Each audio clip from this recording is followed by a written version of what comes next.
Money refund Mela జరుపుకుంటున్నాం. మన రాష్ట్రంలో ఎక్కడ లేని విధంగా మొదటిసారిగా ఈ ప్రోగ్రాం పెట్టబోతున్నాం. మన అందరికీ తెలుసు, ఈరోజు సైబర్ క్రైమ్ వచ్చేసి ఒక ముఖ్యమైన నేరం. చాలామంది ప్రతిరోజు మన దేశంలో, మన రాష్ట్రంలో, మన జిల్లాలో ప్రతిరోజు మోసపోతున్నారండి. సైబర్ క్రిమినల్స్ కూడా ప్రతిరోజు కొత్త నేరం చేయడానికి ప్లాన్ చేస్తున్నారండి.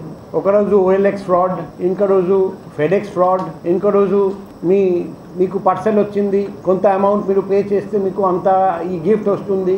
ఈ పరిస్థితుల్లో 1930 ఒక సైబర్ హెల్ప్ లైన్ గవర్నమెంట్ తరఫున పెట్టడం జరిగింది. మనం పోర్టల్స్ కూడా పెట్టాము. National cyber crime reporting portal NCRP.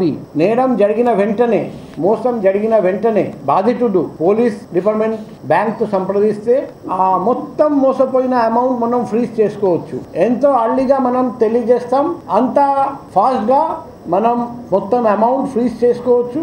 Freeze చేస్తే ఆ అమౌంట్ ఎవడు నేరం చేశాడు, మోసం చేశాడు, వాళ్ళ అకౌంట్ వరకు పోదు, మధ్యలో ఆగిపోతుంది. ఆ ఆగిపోయిన అమౌంట్, ఆ ఫ్రీజ్ అయిన అమౌంట్ విక్టిమ్స్కి తిరిగి ఇప్పించడానికి ఈ మేళా మేము పెట్టున్నాం.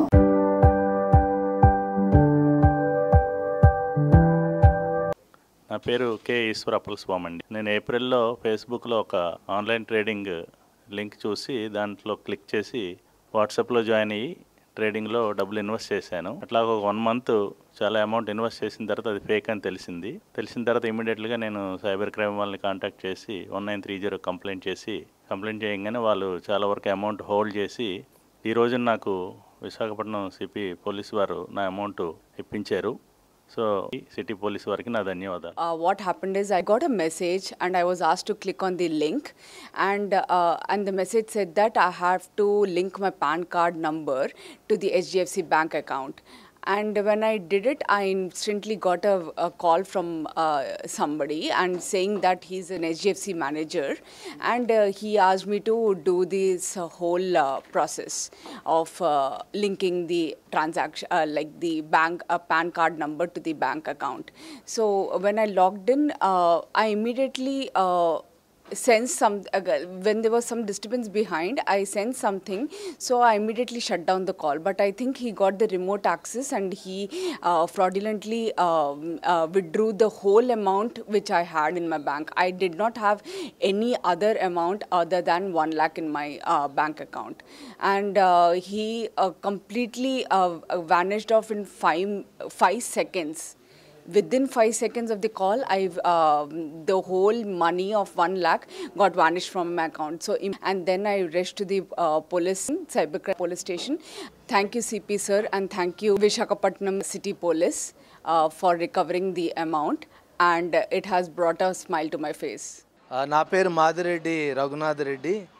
నేను చాలా రోజుల నుంచి ఆన్లైన్ ట్రేడింగ్ చేస్తూ ఉన్నాను జెరోదా మరి డీమేట్ అకౌంట్ నుంచి. మరి అలాగ నేను ట్రేడింగ్ చేస్తూ ఉండగా ఇటీవల ఒక 3 నెలల క్రితం నాకు వాట్సాప్ ద్వారా ఒక మెసేజ్ వచ్చింది. మా ద్వారా మీరు ప్రైవేట్ ఈక్విటీ ఫండ్లో ట్రేడ్ చేస్తే ఊహించిన లాభాలు చూపిస్తామని చెప్పి నమ్మబలికి కొద్ది అమౌంట్ ముందు జాయిన్ చేయడం జరిగింది.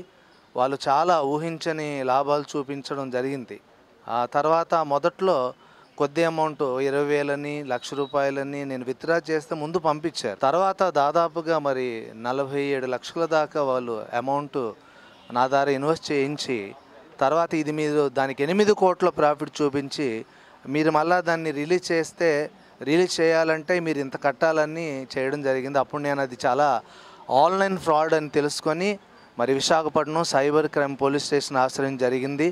పోలీసు వాళ్ళ యొక్క చొరవ నిజంగా ఇంత త్వరగా నా అమౌంట్ హోల్డ్ అవుతుందని కానీ కోర్ట్ ఆర్డర్ ఇలా తెప్పిస్తారని కానీ నేను ఊహించలేదు. చక్కగా మరి విశాఖ సిపి గారు కానీ పోలీస్ యంత్రాంగం కానీ ఇంత బాగా పనిచేయడం మాకు చాలా సంతోషంగా ఉంది. వారికి హృదయపూర్వకంగా కృతజ్ఞత అభినందనలు తెలియజేస్తున్నాను. Thank you very much. నా పేరు లావణ్య. ఈ ఫ్రాడ్ జరిగి నాకు ఇంచుమించు 2 ఇయర్స్ దగ్గర అవుతుంది. నాకు వాట్సాప్లో ఒక లింక్ వచ్చింది. వెంటనే వాట్సాప్లో నేను కన్సల్ట్ అవ్వగానే మీకు ఇలా లైక్ షేర్ చేస్తే డబ్బులు వస్తాయని చెప్పి వాళ్ళు తక్కువ అమౌంట్తో స్టార్ట్ చేశారు. ఆ తర్వాత దీన్ని టెలిగ్రామ్కి మళ్ళించారు. ఎప్పుడు టెలిగ్రామ్ ఒక ఫ్రాడ్ యాప్ అని మాకు అప్పటి వరకు తెలుసుకోలేకపోయాము. నేను టెలిగ్రామ్లో అప్రోచ్ అవ్వగానే ఫస్ట్ మా హస్బెండ్ అప్రోచ్ అవ్వగానే నేను కూడా తనకు అడ్డు చెప్పలేదు. ఇద్దరం కలిసి సరే మాకు ఒక 4,000 5,000 వచ్చింది, ఇంకా వస్తుందేమో, మా అలాగే అందరూ ఇలానే చేస్తున్నారు, వస్తుందేమో నేను ఇంకా మేము కూర్చొని ట్రై చేసాము. 2 lakhs 3 lakhs అయ్యింది. ఇంకా మేము భయపడిపోయామన్నమాట. మీకు ఈ 2 lakhs కావాలంటే ఇంత కట్టండి, అంత కట్టండి, ఇంకా మీకు రావాలని చెప్పి మమ్మల్ని 14 lakhs వరకు తీసుకెళ్లారు. తీరా 14 lakhs కట్టిన తర్వాత మీకు జిఎస్టీ ఉంటుందని చెప్పి పక్కా జిఎస్టీ ప్రూఫ్స్తో, ఇండియన్ స్టాంప్స్తో పక్కా అసలు ఎవ్వరు పోలీసులు కూడా చూస్తే నిజమేనా అని ఆశ్చర్యపోయేలాగా పంపించారు మాకు. ఆ తర్వాత సైబర్ స్టేషన్ని ఆశ్రయించాను. నా అమౌంట్ నాకు రీఫండ్ వచ్చినందుకు నాకు చాలా హ్యాపీగా ఉంది. క్రెడిట్ అంతా పోలీసులకేనండి. Thank you CP sir, thank you all the police department. I'm very happy to see my court order.